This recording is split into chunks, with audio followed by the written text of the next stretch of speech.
Hello everyone. आप सभी का कैरियर गेटवे यूट्यूब चैनल पर हार्दिक स्वागत है। साथियों, डीएसएसबी पीआरटी की सीरीज़ आगे बढ़ते बढ़ते हमारी पहुंच चुकी है 23 मार्च 2022 की शिफ्ट 3 तक। तो आज हम यहां पर रीजनिंग का पार्ट करने वाले हैं। हमारी गाड़ी स्लो चल रही है बट अभी रुकी नहीं है और ना ही रुकेगी, इसीलिए ऐसे आपको सोचने की ज़रूरत नहीं है कि भाई अब वीडियोज़ आना बंद हो गया है। अब थोड़ा बहुत काम होता है या कहीं मैं बिज़ी हूँ, इस वजह से कंटिन्यूअसली डेली बेसिस पे वीडियो नहीं बना पा रहा हूँ। बट नो प्रॉब्लम, जितने भी मेरे पास क्वेश्चन पेपर अवेलेबल हैं वो मैं ज़रूर डिस्कस करूँगा, चाहे वीडियो 2 दिन के बाद बने या 3 दिन के बाद। बट आपके एग्ज़ाम तक सारे के सारे previous year question paper discuss ज़रूर किए जाएंगे। तो चलिए, आज बिना किसी देरी के हम शुरुआत करते हैं हमारा रीजनिंग का जो पार्ट है। देखिए, 23 मार्च 2022 ये है शिफ्ट 3। ठीक है, assistant teacher prime mental ability, जिसको हम बोल देते हैं रीजनिंग। तो उसका हमारा फर्स्ट क्वेश्चन देखो, हिंदी में ये अवेलेबल है। तो मुझे लगता है कि हमारे पास दोनों तरह के स्टूडेंट होते हैं। बहुत सारे लोग हिंदी में प्रेफर करते हैं, बहुत सारे लोग इंग्लिश में। मैक्सिमम कोशिश मेरी रहती है कि इंग्लिश में अगर हमें क्वेश्चन पेपर अवेलेबल हो तो हम इंग्लिश में करें। बट अगर जैसे अभी हमने टेक्स्ट बुक से ये किया है डाउनलोड, तो उसमें हिंदी में हमें मिला। बट रीजनिंग और मैथ्स में बहुत ज़्यादा कोई डिफरेंस होता नहीं है हिंदी और इंग्लिश का। बट फिर भी मेरी कोशिश रहेगी कि अगर ये हिंदी में मेंशन है तो आपको इंग्लिश में थोड़ा सा मैं बताऊँ जहाँ पे ज़रूरत पड़ेगी। अदरवाइज़ इतने सारे पढ़े लिखे हैं, हिंदी का इंग्लिश में कर सकते हैं मैनेज और इंग्लिश का हिंदी में। ठीक है, तो चलो शुरू करते हैं। देखो, 6 महिलाएं दे रखी हैं W1 से W6 तक, जिनकी डिफरेंट डिफरेंट एज है। बोला गया है कि W5 की एज W2 से अधिक है। W5 की एज W2 से अधिक है। W3 की एज W2 से कम है। अब देखो, कम है तो हम ऐसे लिख सकते हैं, लेकिन एक महिला है जिसकी एज W4 से अधिक है। मतलब जो हमारा जो वीमेन 4 है वो सेकंड नंबर पे आएगी। यहाँ पे कोई ना कोई आएगा इससे बड़ी एज का। ठीक, अभी इनके बीच में कोई हमें रिलेशन बताया नहीं। अब W3 की आयु सबसे कम नहीं है, इट मीन्स ये भी किसी न किसी से बड़ा है, तो यहाँ पे कोई आएगा। तो वैकेंसी हमारे पास कितनी है? देखो, 1 2 3 4 तो फिलअप हो गई है। वैकेंसी 2 अवेलेबल हैं, एक यहाँ पर और एक यहाँ। तो वो वैकेंसी क्या हो सकती है? अच्छा, एक और बात लिखी है, W1 की आयु W5 से अधिक है। अब वैकेंसी 2 हैं और W5 से बड़ा है कौन? W1। तो यहाँ पर आएगा, ये वैकेंसी फिल हो गई, ये आ गया। लास्ट में जो वैकेंसी बची है वो किसके लिए बची है? W6 के लिए। तो हम यहाँ पे पुटअप कर देंगे। ठीक है, कितना ईजिली हमने इसको मैनेज कर लिया। अब पूछा है तीसरी सबसे अधिक आयु किसकी है? सबसे मतलब तीसरी सबसे, तो वो है W5। इसका आंसर W5 हो जाएगा। ओके, चलिए नेक्स्ट। अब ये मेंशन किया हुआ है कि भाई कुत्ते कौन से हैं, बिल्ली कौन सी है, गाय कौन सी है। तो हमसे पूछा क्या है, कितने कुत्ते, बिल्ली तथा गाय दोनों हैं। इट मीन्स तीनों का जो मिश्रण है वो कहाँ है अवेलेबल है? वो यहाँ अवेलेबल है, और वो ही तीनों चीज़ पॉसिबल है। ठीक है, तो वो है 64। नेक्स्ट क्वेश्चन है। अच्छा, देखो, हमें एक ये अनुसरण दिया हुआ है, मतलब सॉरी संबंध दिया हुआ है, इनका आपस में कोई रिलेशन है। सेम रिलेशन हमें इन चारों में से फाइंड आउट करना है। तो सबसे पहले देखो, आपको ये ऐसे क्वेश्चन करने के 2 तरीके हैं। तरीका एक तो है आप नंबर से याद कर लो। देखो, अल्फ़ाबेट्स के आपके नंबर याद होने चाहिए। बाई चांस आपको नंबर याद नहीं है तो उसको कैसे करेंगे हम? देखो, जैसे मैंने लास्ट वाले अक्षर उठा रहा हूँ मैं इसके। जैसे एक्स से शुरू किया, एक्स वाई जेड ए, उसके बाद क्या आ रहा है? बी। बी मैंने बड़ा लिख लिया, बी सी डी ई, फिर आ गया एफ। तो हमें पता चल गया इनके बीच में 3 अल्फ़ाबेट्स और आ रहे हैं, लास्ट वाले अल्फ़ाबेट। अच्छा, अब जो नेक्स्ट है आई एन और एस, तो आई से शुरू कर लें। आई I J K L M, अब N O P Q R S. ठीक है, हमें पता चल गया कि जो हमारा रिलेशन है वो किस तरीके से डिफाइन हो रहा है। लास्ट वाले में 3-3 का गैप है, 3 अल्फ़ाबेट्स आएंगे, जो पहले वाला है उसमें 4-4 का है। तो अब देख लेते हैं, इसका हम आर उठा लेते हैं, आर यू और वाई। देखो R S T U V W, देखो वी आ गया है, ये यहाँ पे यू है, इट मीन्स ये यहीं पता चल गया हमें फॉलो नहीं हो रहा। फिर हम यहाँ देख लेते हैं एम, सेकंड वाले की बात कर रहा हूँ, M N O P Q R S T U आ रहा है, एम क्यू यू, ठीक है।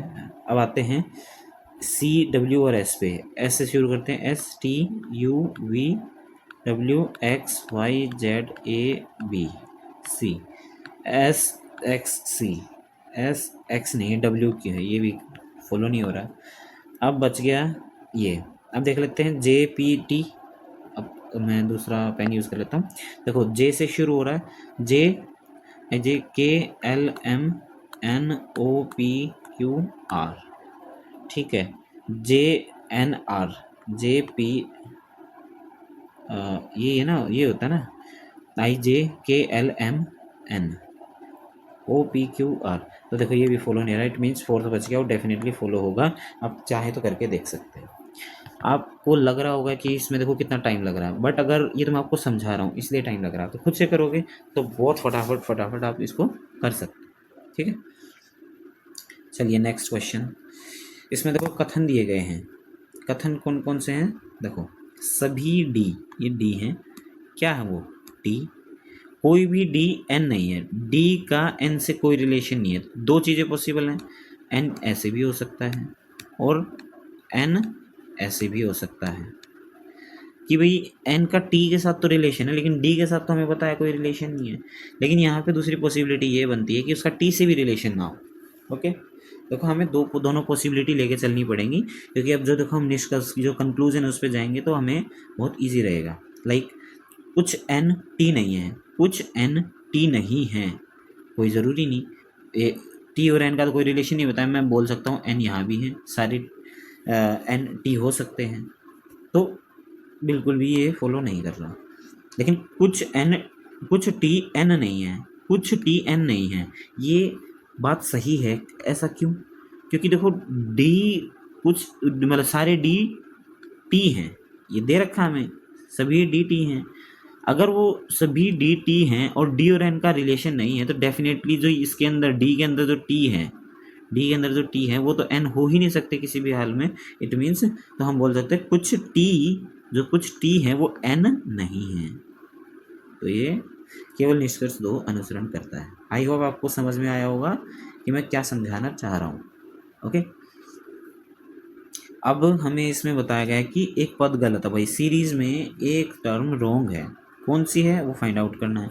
अगेन हमारा वही तरीका, देखो एम एम एन, अच्छा O P Q R S T U V W X Y Z A B C N Q T W Z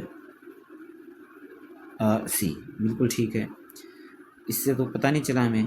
अब देखते हैं एफ और आई, F G H I J K L M N O P Q R S T U. अब देखो F I L O, लेकिन यहाँ पे क्या है पी, देख रहे हो डब्ल्यू पी, इसमें डब्ल्यू ओ आना चाहिए था ये, लेकिन डब्ल्यू पी है, तो it means answer will be W P.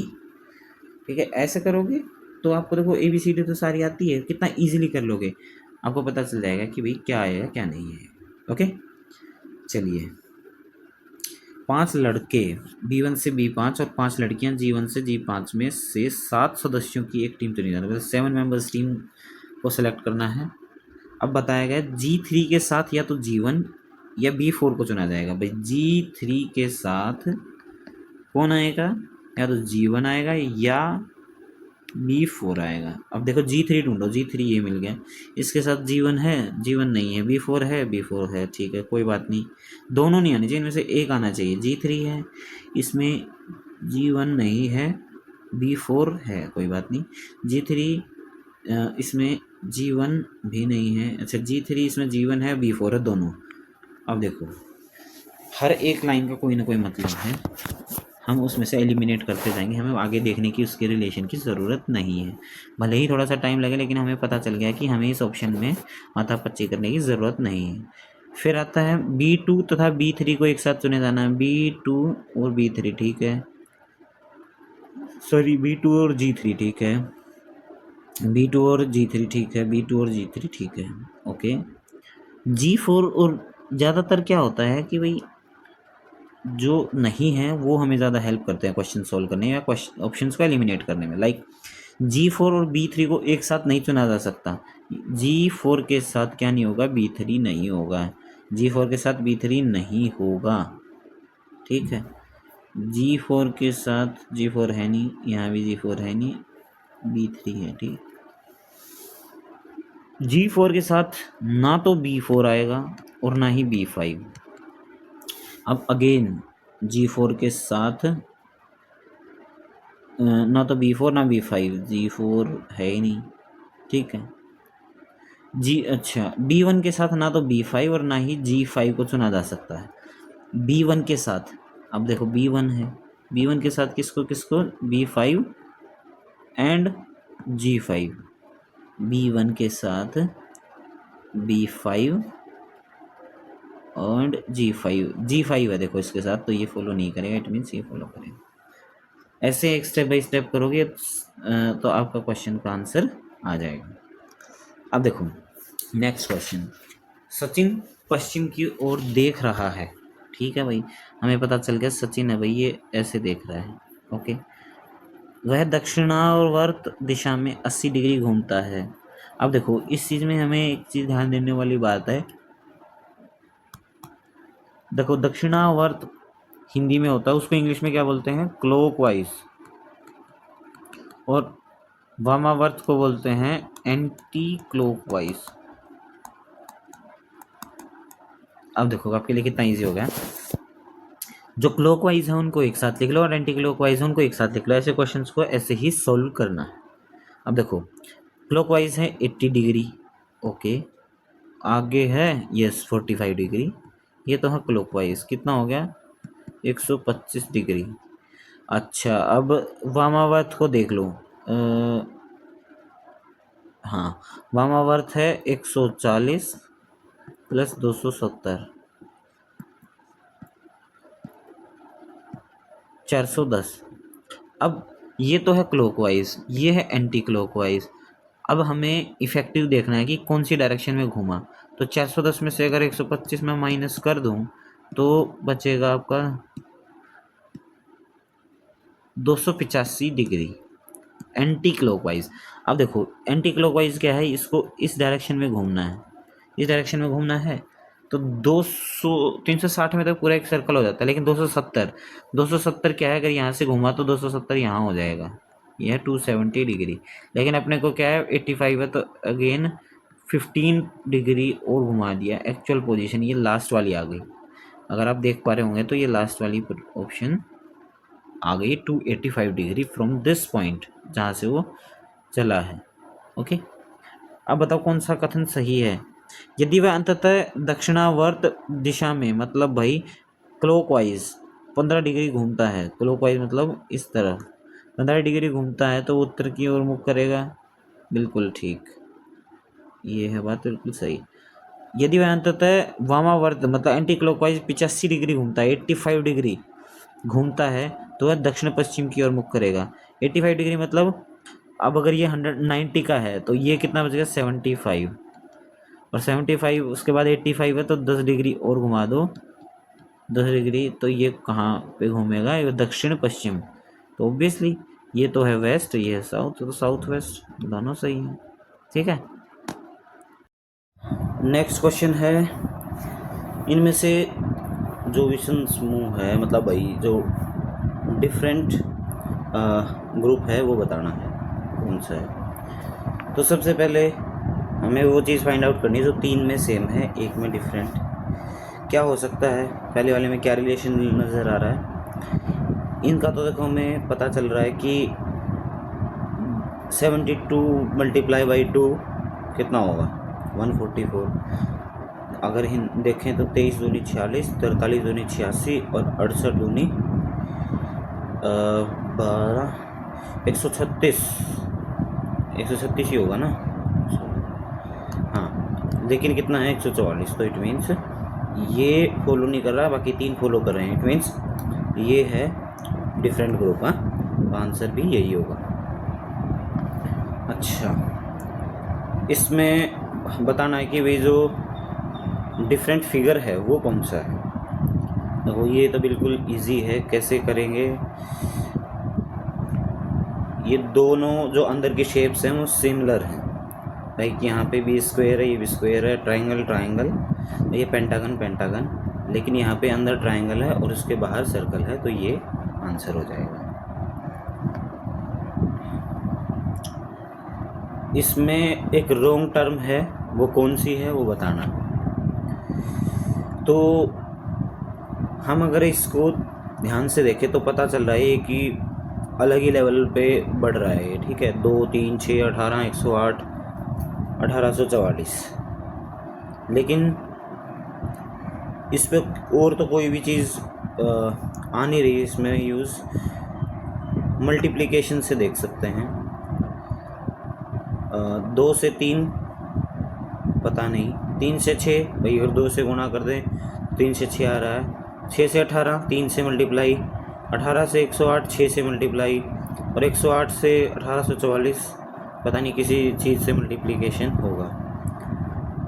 लेकिन जब हम ऐसे चल रहे हैं, देखो मैं लिख लेता हूँ, 2, 3, 6, 18, 108, 1844 हम चल रहे हैं। तो मेरे को ये पता चला कि ये 3 गुणा 2 है, ये 6 गुणा 3 है, 18 गुणा 6 है। तो इस चीज़ से पता चला कि जो 2 है ये कहाँ से आए, पीछे वाली टर्म से, 3 यहाँ से, 6 यहाँ से।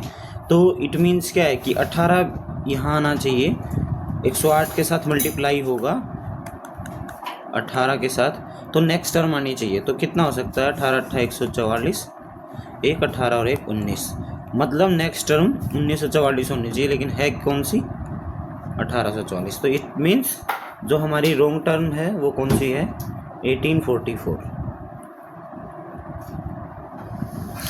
अच्छा, नेक्स्ट क्वेश्चन में पूछा हमसे कि कुछ बी ई है, कुछ बी, ये मान लिया बी है, ये ई है, कुछ ई जी हैं, कुछ ई जी हैं। देखो इसके दूसरा फिगर भी बन सकता है, पहली कंडीशन के साथ ये बन गया, दूसरी कंडीशन के साथ जी यहाँ भी हो सकता है। क्या है कि बी और जी का कोई रिलेशन दिया नहीं, तो इसलिए जो जी है उसका ई के साथ रिलेशन दिया है, तो बी के साथ भी पॉसिबल है। कोई भी ई एफ नहीं है भाई, ई का एफ के साथ कोई रिलेशन नहीं है, ई का, ये हमें खास ख्याल रखना पड़ेगा कि जो एफ है उसका ई से कोई रिलेशन नहीं है। यहाँ भी हम कर लें, ई का एफ से कोई रिलेशन नहीं। एफ का रिलेशन जी से भी हो सकता है, बी से भी हो सकता है, दोनों केसेस में। चलिए अभी जो कंक्लूजन है वो क्या है, कुछ बी एफ नहीं है, कुछ बी एफ नहीं है। ये बात बिल्कुल ठीक है, क्योंकि ई का एफ से रिलेशन, कोई रिलेशन नहीं है, ऐसा दिया गया है, और बी और ई में रिलेशन है। इट मीन्स जो ये वाला पोर्शन है ये एफ डेफिनेटली नहीं है, इट मीन्स ये फॉलो कर रहा है।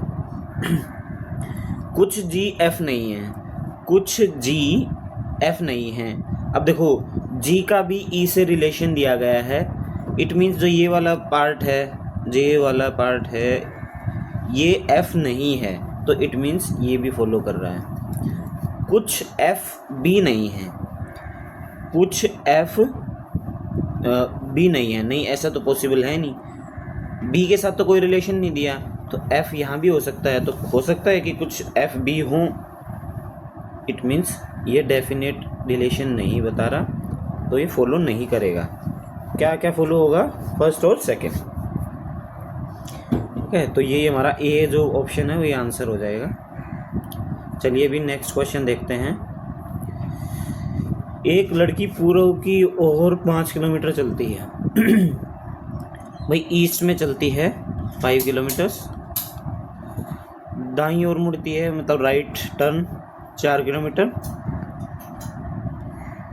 वह फिर से दाईं ओर मुड़ती है, फिर से राइट टर्न कितना चलती है 8 किलोमीटर। ओके, अब वह इनिशियल पॉइंट से कितनी दूरी पे है।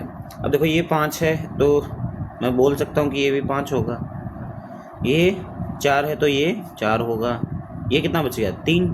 तो हमें मैथ्स में याद होगा ट्रिपलेट, 3 4 5 का एक ट्रिपलेट है, तो इट मीन्स ये कितना हो जाएगा 5। और हमसे यही पूछा है कि ये एंडिंग पॉइंट था, ये स्टार्टिंग पॉइंट था, उसके बीच में डिस्टेंस है 5 किलोमीटर। अच्छा, इनमें से बताना कौन कौन सी स्टेटमेंट सही है। हाथी की कुल संख्या 183 है। अब हमें भूल जाना है कि यहाँ पे घोड़े और चूहे भी हैं, तो जोड़ लो 1 2 1 1 2 3 5 और 8 13, 5 और 1 6 4 10 4 14 और 4 18, मतलब हाथी कितने हैं 183। हमें बताया भी कितने का है 183, इट मीन्स बिल्कुल सही है। वह घोड़े जो ना ही चूहे हैं ना ही हाथी हैं की संख्या 52 है। वो घोड़े जो ना तो हाथी हैं, ठीक है, देखो हाथी ये हैं, ये वाले मैं मेंशन कर देता हूँ, ये वाले हैं, और ना ही चूहे हैं, ये वाले चूहे हैं, तो कितने बच गए ये घोड़े 52। तो ठीक है, ये भी इट मीन्स दोनों सही हैं, अपना बी ऑप्शन आंसर हो जाएगा। Next question. 7 व्यक्ति एक सर्कुलर टेबल पे बैठे हैं जिनका अंदर की तरफ मुंह है, ठीक है। अच्छा, अभी बना लेते हैं, 7 बंदों को बिठा लेते हैं, 1 2 3 4 5 6 7, ठीक है, 7 बंदे बिठा लिए। दूसरा केस होगा डेफिनेटली, ऐसे केसेस में दूसरा केस भी होता ही है, तो आपको बिल्कुल झिझकना नहीं है दूसरा केस बनाते हुए, क्योंकि वो हमारे लिए इजी है और टाइम बचाएगा हमारा। टी आर के दाईं ओर तीसरी स्थान पर बैठता है, वही third to the right of R, जो आर के third to the right 1 2 3, T यहाँ बैठता है, तो मैं यहाँ पे बैठा लेता हूँ दोनों केसेस में, ठीक। अच्छा, वी क्यू के दाईं ओर तीसरे स्थान पर बैठता है, तो वही क्यू के थर्ड राइट में वी बैठता है, तो हमें पता नहीं अभी कहाँ बैठेगा, अभी इसको छोड़ देते हैं। पी और टी के बीच में एक व्यक्ति बैठता है। अब हमारे देखो 2 केसेस बनते हैं, पी यहाँ भी बैठ सकता है, पी और टी के बीच में एक व्यक्ति बैठेगा, और पी यहाँ बैठ सकता है दूसरे केस में, उन दोनों के बीच में एक व्यक्ति बैठेगा, ठीक है। हमारे दोनों केसेस बन गए।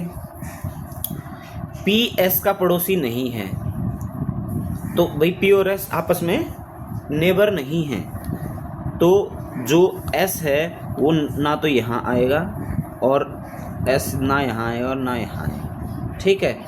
दोनों केस में हमने देख लिया। यू पी के बाईं ओर तीसरे स्थान पर बैठता है। अच्छा भाई, हमें पी के साथ रिलेशन, पी हमारी जो पोजीशन हमें पता ही है, पी के बाईं ओर मतलब लेफ्ट हैंड साइड में थर्ड प्लेस पे 1 2 3 यहाँ पे यू बैठ गया, पी के लेफ्ट हैंड साइड में 1 2 3 यू यहाँ बैठ गया। अब अच्छा, हमें एक जो स्टेटमेंट छोड़ी थी वो देख लेते हैं। वी क्यू के दाईं ओर तीसरे स्थान पर बैठता है। अब ऐसी पोजीशन ढूंढनी है कि भी अगर हम वी को यहाँ बैठा दें तो उसका राइट हैंड यहाँ से गिनना पड़ेगा हमें, 1 2 3 यहाँ पे बैठा दे 1 2 3, ठीक है। वी क्यू के, अच्छा क्यू को सॉरी यहाँ बैठा दें, क्यू को यहाँ बैठा दें, तो दाईं ओर तीसरे स्थान पर है, तो वी यहाँ बैठेगा, क्यू को यहाँ बैठा दें, और क्यू को यहाँ बैठा दें तो तीसरे स्थान बचता नहीं है। ऐसे ही यहाँ देख लेते हैं, वी न क्यू को यहाँ बैठा दें तो तीसरे स्थान पर वी यहाँ बैठेगा, और कोई हमारा ऑप्शन नहीं है, ठीक। अब ये तो ठीक है, लेकिन एस यहाँ आएगा, फिर अगर एस यहाँ आता है तो क्या होगा कि वो पी का नेबर नहीं होना चाहिए, तो यहाँ पे तो पी का नेबर बन जाएगा, इट मीन्स ये फॉलो नहीं करेगा, तो एस यहाँ आना चाहिए, ठीक है। आई होप आप समझ में आ गया होगा आपको। तो अब एस के बाईं ओर दूसरे स्थान पर कौन बैठता है? ऐसे ही बैठा है बाईं ओर, यहाँ पे दूसरे स्थान पर हमारा वी बैठा हुआ है। देख रहे हो, वी है आंसर। तो मैंने स्टेप बाय स्टेप आपको बताया कि आपको कैसे प्रोसीड करना है, और आराम से आप देखोगे तो आपको समझ में आ जाएगा कि मैंने क्या किया है। ओके, चलिए नेक्स्ट क्वेश्चन पे चलते हैं। इतनी कोई पीएचडी करने जैसा काम नहीं है, बहुत आसान है, बस स्टेप बाय स्टेप आगे बढ़ना। अच्छा भाई, ये कोड लैंग्वेज है, उसमें यू आर गुड को ये लिखा गया है, गुड बॉयज़ लाइक यू को ये ऐसे, और आई एंड गो यू गो को ऐसे लिखा गया है। अब बॉयज़ आर लाइक, अब हमें पहले देखना है कि हमें बताना क्या है। बॉयज़ आर लाइक, तो पहले और दूसरे सेंटेंस में क्या क्या कॉमन है? देखो, पहले और दूसरे सेंटेंस में यू कॉमन है और गुड कॉमन है, गुड और यू। तो कंफर्म हो जाएगा कि इन दोनों का क्या क्या पॉसिबिलिटीज़ हैं, जो आपका साइंस हैं वो कौन कौन से होंगे। अल्फ़ा कॉमन है, यस, और आपका हैश कॉमन है। अल्फ़ा और हैश दोनों कॉमन है। इट मीन्स आपके ऑप्शन में क्या यू और गुड पूछा गया है? नहीं पूछा गया, तो वो ऑप्शन में नहीं होने चाहिए। अल्फ़ा और हैश यहाँ पे आ गया, नहीं फॉलो करेगा। अल्फ़ा यहाँ आ गया, नहीं फॉलो करेगा। देखो, पहली स्टेटमेंट से हमें पता चल गया कि दो ऑप्शन हमारे पॉसिबल ही नहीं है। अच्छा, फिर हम थर्ड चीज़ क्या देख सकते हैं? यहाँ पे यू है। अच्छा, यू का तो हमारा काम ही नहीं है, अब हमारा काम है आर क्या बच गया? आर हमारा बच गया कि भाई जो आपका डॉलर वाला साइन है वो आर है, तो डॉलर वाला ए में भी है और डी में भी है, चलो उससे फ़र्क नहीं पड़ा। बॉयज़ और बॉयज़ लाइक यहाँ पे पता चल गया हमें कि भी जो एंड और स्टार है वो डेफिनेटली होने चाहिए, तो एंड और स्टार यहाँ नहीं है, यहाँ है, तो इसलिए आंसर ये होगा। अपराधी को जेल में रखा जाता तो सिपाही को बैरक में रखा जाएगा। अस्तबल में नहीं रखा जाता, घोड़ों को रखा जाता तो पागल खाने में पागल को रखा जाता, और महल में राजा लोग रहते हैं। ये क्वेश्चन है, इसमें बताना कि भाई रॉन्ग टर्म मतलब या ऐसी बताना जो डिफरेंट है, जो अलाइक नहीं है इन चारों में। हाथी, घोड़ा, लोमड़ी, हिरण। क्योंकि वैसे बहुत सही क्वेश्चन है ये, बहुत बच्चे कंफ्यूज हो सकते हैं इसमें। अब आदमी सोचेगा कि भाई चारों के चारों पशु हैं, जंगली पशु हैं, चारों के चार पैर होते हैं। अब कुछ भी है, थोड़ा बहुत कोई एक आध बंदा बोल सकता है कि देखा हाथी की सूंड होती है, लेकिन वो तो एक पर्टिकुलर चीज़ है, इसीलिए उसको हम दूसरों से डिफ्रेंशिएट नहीं कर सकते। ऐसे तो बोलेंगे कि भाई लोमड़ी का वैसा मुंह नहीं होता जैसे घोड़े का होता है, हिरण के सींग होते हैं। इन बेसिस पे हम नहीं उनको डिफ्रेंशिएट कर सकते, इसके लिए हमें कोई और रीज़न ढूंढना पड़ेगा। तो इसका रीज़न सिंपली ऐसा है, घोड़ा आपका कभी आपको मांस खाते हुए दिखेगा? नहीं दिखेगा, इसलिए पॉसिबल नहीं है। हाथी कभी खाता है? नहीं खाता। हिरण भी नहीं खाता। तो लोमड़ी ऐसा जानवर है इन चारों में जो शाकाहारी प्लस मांसाहारी है। मेनली क्या है वो? नॉन वेजिटेरियन है, मांसाहारी है, कार्निवोरस बोलते हैं, कार्निवोरस है। तो इसलिए हमारा जो फॉक्स है वो इसका आंसर होगा। नेक्स्ट क्वेश्चन में हमें बताना है कि जो नेक्स्ट टर्म है वो क्या आएगी। ओके, तो हम पहले भी ऐसे क्वेश्चन से डील कर चुके हैं, तो जो नंबर्स हैं उन पे हम पहले अप्लाई करेंगे अपना जो भी लॉजिक होगा। तो 121 है, कितने का स्क्वायर है? 11 का। 169 13 का। 289 17 का। 361 19 का। 529 23 का। तो नेक्स्ट कौन सा हो सकता है? देखो इनमें क्या रिलेशन बन रहा है। इनमें रिलेशन बन रहा है 11 2 13 4 17 2 19 और 4 23। ये तो ऐसा कोई रिलेशन बन नहीं रहा पर्टिकुलर, तो क्या पॉसिबिलिटी है?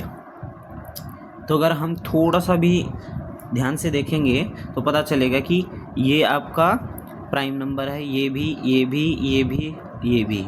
इट मीन्स जो 23 के बाद नेक्स्ट प्राइम नंबर होगा उसका स्क्वायर यहाँ आना चाहिए। 23 के बाद 24 नहीं है, 25 नहीं है, 26 नहीं है, 27 भी नहीं है, 28 भी नहीं है, तो कौन सा नंबर आएगा? 29 का अगर स्क्वायर करेंगे वो कितना होता है? 841 आना चाहिए। तो दो ऑप्शन में 841 है। अब डिफ्रेंशिएट किस चीज़ पे हो रहा है? सेकंड टर्म पे। हम उस पे ही अपना लॉजिक अप्लाई करेंगे TPLHBD। अब देख लेते हैं डी से, ऐसे बढ़ रहा है ना तो बढ़ने में आसानी रहेगी। डी के बाद देखते हैं डी ई, अच्छा EFG, फिर आ गया HIJKL। हाँ तो मतलब ऐसे ही चल रहा है। तो डी से पहले भी हम कर सकते हैं ABC, 3 ही चाहिए, तो इट मीन्स यहाँ पे आएगा Z। तो Z आपका इन दोनों में से जो होगा वो आंसर है आपका सेकंड ऑप्शन में, ये ऐसा दिया गया है। ठीक है, ऐसे करना है। देखो F वाले पे हमें लॉजिक लगाने का कोई बेनिफिट नहीं है, क्योंकि F दोनों में है, हमारा टाइम वेस्ट होगा। हमें पता चल गया कि भाई इन 2 ऑप्शंस में से हमारा आंसर है, तो उन दोनों में से जो डिफरेंट टर्म है उस पर हम अपना लॉजिक लगाएंगे। अच्छा, अब बताना है कि यहाँ पे अगर मिरर रखा जाए तो इनमें से कौन सा जो इमेज है वो बाहर निकल के आएगी, हमारा आंसर होगी। तो डेफिनेटली जो ट्रायंगल है ऐसे बनेगा। तो ऑलमोस्ट देखो इसमें नहीं है, इसको छोड़ दो, अभी ये 3 बच गए। इन 3 में से देख सकते हैं ये वाली टर्म, ये वाले फिगर तीनों में सेम है, ये डिफरेंट है। एक बार इस पे देख लेते हैं। तो जो ये वाला फिगर है ऐसे बनेगा, तो ये वाला भी पॉसिबल नहीं है। ओके अब हम डिफ्रेंशिएट करेंगे इसके बिहाफ पे। जो ये वाला फिगर है, इसमें देखो एक लाइन यहाँ से है, छोटी वाली इधर से, लंबी वाली इधर से, इसमें इसका उल्टा है। अब देख लो छोटे वाली किस तरफ होगी। अगर हम एक प्लेन मिरर यहाँ पे प्लेस करेंगे तो लंबे वाली राइट साइड में और छोटे वाली लेफ़्ट साइड में आएगी, तो हमारा आंसर बी ऑप्शन हो जाएगा। ओके, अब आज का हमारा लास्ट क्वेश्चन है, ये भी हमारा वैसा सही क्वेश्चन है, figure related non verbal reasoning का। इसमें हमें रिलेशन फाइंड आउट करना। देखो ये 8 बना है, ये 8 यहाँ उल्टा हो गया, ये मोबाइल सा कुछ ऐसा सा बना है, ये भी उल्टा हो गया। ये कैसे उल्टा हुआ ये देखो, इसका एक एग्जैक्ट तरीका ये है कि अगर हम मिरर यहाँ प्लेस कर दें, इस फिगर को यहाँ छोड़ो, तो पता चलेगा कि ये दोनों आपस में मिरर इमेजेस हैं। तो सिमिलरली हम यहाँ पे भी एक मिरर प्लेस कर देते हैं, तो पता चलेगा जो यहाँ पे फिगर आएगा वो भी इसका मिरर इमेज होगा। मिरर इमेज में क्या है, जो ये प्लस का निशान है वो नीचे की तरफ होना चाहिए, इसमें ऊपर है ये पॉसिबल नहीं है, बाकी में नीचे है। जी को छोड़ो, पहले 6 को देखते हैं। अब जो ये 6 है इसको मिरर इमेज बनाएंगे तो 6 ऐसा नहीं बनेगा, और ऐसा कौन से ऑप्शन में, सिर्फ एक ही ऑप्शन में, जो कि आपका फर्स्ट ऑप्शन। तो हमें जी को देखने की ज़रूरत नहीं है, हमें पता चल गया कि भाई हमारा ए ऑप्शन ही आंसर है। ओके, तो आज का हमारा रीजनिंग का पार्ट यहीं पे ख़त्म होता है। आई होप आप लोगों को बहुत अच्छे से समझ आया होगा। फिर भी किसी क्वेश्चन में डाउट है तो मुझे लगता है कि थोड़ा सा रिपीट मोड में देख सकते हो। फिर भी नहीं आता तो आप बता सकते हैं कि भाई इस क्वेश्चन में प्रॉब्लम रही, तो डेफिनेटली हम उसको फिर से डिस्कस कर सकते हैं। चलिए आज का सेशन यही ख़त्म करते हैं, अगली वीडियो में फिर से मुलाकात होगी। तब तक अपना ख्याल रखें। बाय बाय, टेक केयर, जय हिंद।